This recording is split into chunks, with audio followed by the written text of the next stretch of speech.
is the best way to handle attrition contract language and situations post-COVID? Barbara or Lisa, do one of you want to kick this off? Barbara, you start.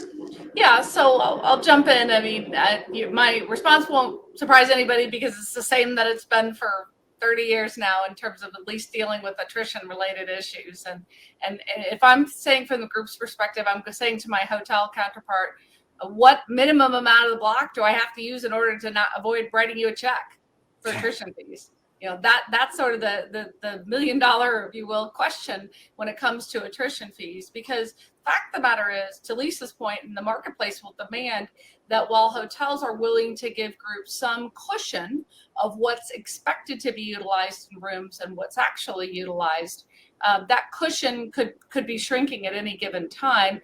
So it's important to really focus on that threshold question. So my strategy is to focus on that minimum target. Now, ideally, from the group's perspective, attrition would be based on room count as opposed to room revenue. And Lisa have a different perspective on that.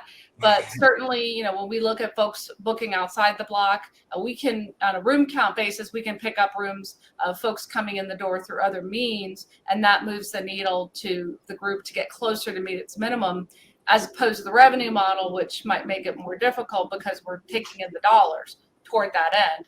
But regardless of that, as the bellwether, negotiating that minimum is key. So from the group's perspective, just making sure you're comfortable with that. And many hotels allow groups to modify their block, or maybe there's a right to mutually agree to modify the block. If that's something that you're going for, just make sure it's clear when it comes to the attrition clause.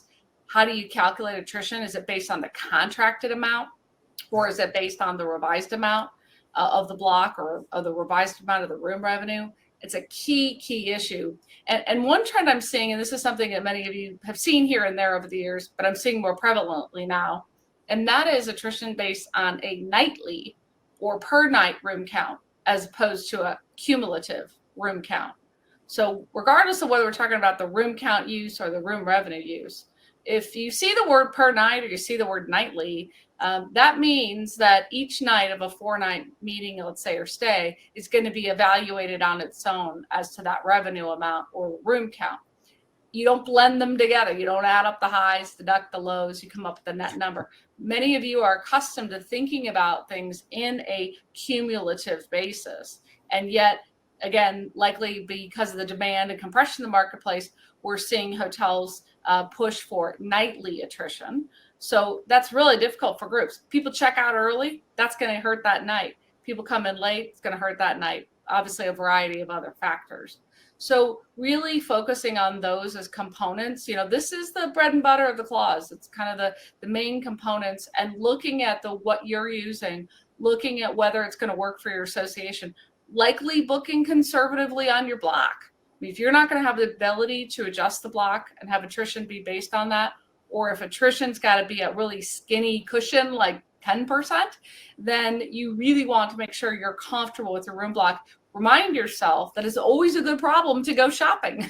Speaking of one who lives and dies by retail therapy, having to shop for rooms is a lot better than writing a check for attrition fees. And Lisa, I know from your perspective on attrition, you know, getting clients and groups to write checks can become a difficult prospect. So I know it's nothing that the hotels want to see either. Right. And, you know, nobody wants an attrition check because hotels want heads and beds. And the first thing you have to remember is that if you're writing a check for attrition, you're not making up for the hotel's loss, because convention guests present a different revenue stream to the hotel than transient guests. Convention guests stay in the hotel longer. They tend to spend more on ancillary revenues. And so loss of those guests that is being paid for with attrition damages doesn't make up for that loss. You also have to keep in mind that your attrition clause is based on the entire contract. The hotel is looking at what's the revenue you're going to generate, how many rooms, at what rate, and what are the concessions they're giving you.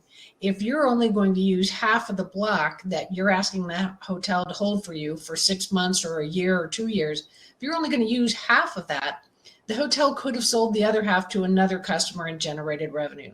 If you're only going to use half of that, the hotel would not have given you all of those concessions that you're asking for in that contract. And those concessions have real value. And so you need to look at the contract as an entire package of what it is you're committing to the hotel to provide. Now, Barbara talks about room night versus revenue. From my perspective, from the hotel's perspective, revenue is better because, again, we're looking at not numbers of rooms. We're looking at your revenue commitment to the hotel. And especially with these groups that want lowest rate guarantee clauses, and we can talk about that later. I'm of course against those, but you know, there's that issue. But if you come in at lower rates, the hotel is not getting that commitment that you made in the contract. What I am seeing a lot of customers ask, and hotels are willing to consider this, is, as Barbara mentioned, those room block review dates, so that a year out or 6 months out, as you're getting a handle on how your event is returning after COVID, you can adjust your room block. The hotel would much rather get those rooms back early and sell them to somebody else than have you write that check for attrition. But if you're getting down to the wire and suddenly you say, we're not going to meet our numbers, then that's not going to help the hotel. So you need to work together. And regardless of what your contract says, you always have the option to go to the hotel and say, look, based on what we're seeing, this isn't going to happen. And don't expect to just say, we want to release rooms back to the hotel.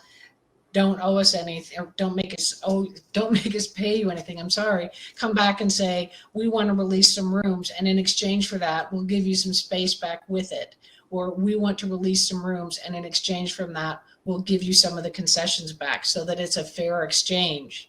When you talk about post-COVID situations, people are worried about their attendance, but you have to keep in mind that the hotels are currently having some of the best transient rates than they've had ever.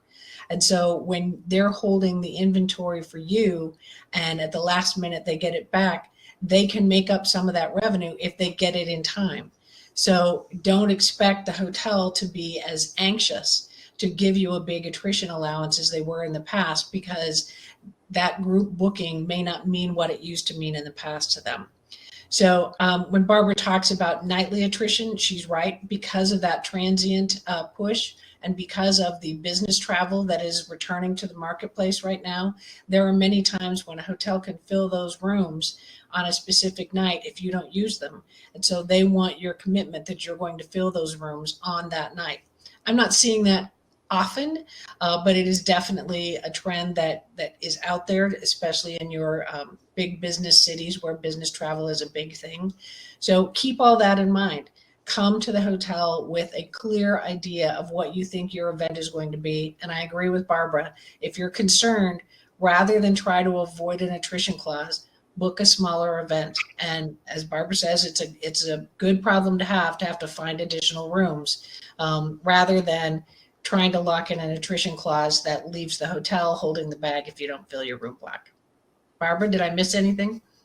No, it's spot on, Lisa, as always. The good dialogue and ongoing one. We had a question in the chat with regard to, hey, I'm meeting the revenue number, the minimum, but I'm not meeting the room count number. And, certainly, what's working for your group, maybe revenue has been better in the past or room count's better, try to figure out what's going to work better. Maybe there's a way to draft the clause that could be either X, room count or the dollars. Certainly I think there's some opportunities there for looking at the clause, whether it's working for you, given the current climate. Last point is, don't ever cut off your nose to spite your face.